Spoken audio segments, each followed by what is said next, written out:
वतन जमिनीसंदर्भात आपल्याला जामीन मंजूर झाला, काय बोलतो? रात्री 12 वाजता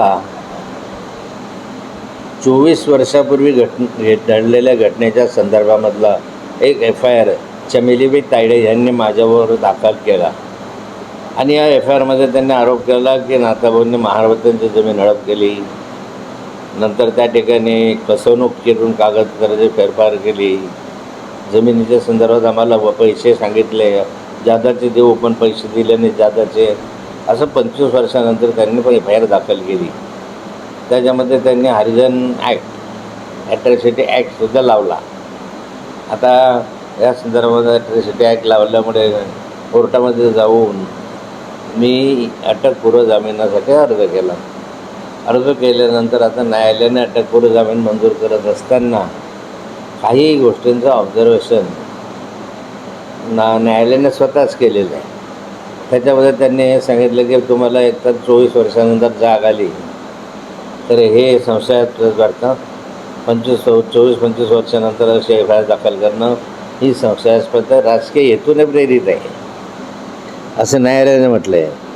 नंतर यामध्ये ॲट्रॉसिटीचा संदर्भ नाही, ही बाब संशयास्पद आहे, त्यामुळे या संदर्भामधला अटकपूर्व जामीन देण्याचा अधिकार मला आहे.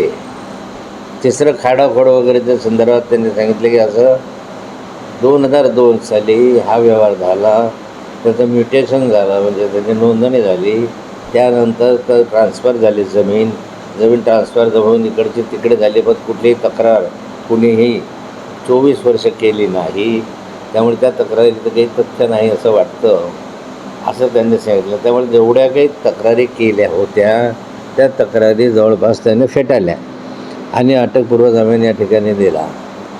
माझ्यावर गुन्हे दाखल करण्यासाठी आमचे विरोधक जंगजंग पछाडतात. त्या दिवशी रात्री 12 वाजता आमदारही त्या ठिकाणी गेले होते. काही लोक त्या ठिकाणी जाऊन पोलिसवर दबाव आणला. बरोबर रात्री 12 वाजता 12 वाजून 1 मिनिटानं 11 वाजून 59 मिनिटांनी बरोबर 12 वाजता असा गुन्हा दाखल केला. खोटे नाटे गुन्हे दाखल करून नाथाभाऊची प्रतिमा मलिन करण्याचं काम हे करताय. पण यामुळे अशा खोट्या तक्रारींमुळे नाथाभाऊची प्रतिमा मलिन होणार नाही. त्यांनी अनेक माझ्या विरुद्ध सत्तेचा दुरुपयोग करून तक्रारी दाखल केलेल्या आहे, पण या तक्रारीमध्ये कुठलंही तथ्य नाही. हे पुढच्या कालखंडात तुमच्या लक्षात येईल. हो, आपली भूमिका काय राहील पुढे आपल्यावर? नाही, भूमिका काय राहणार आहे, आपण न्यायालयीन लढतो आहे आणि न्यायालय आपल्या बाजूला निर्णय देत आहे. त्यामुळे यांच्याच थोबाडीमध्ये चांगलं मारत आहे. आपण स्वतःने करत न्यायालय थोबाडीमध्ये मारून राहिलेलं आहे. यांच्या लाज असेल, शरम असेल तर त्यांनी बघावं ना, ते त्यांना थोडी लाज शरम बाकी असेल तर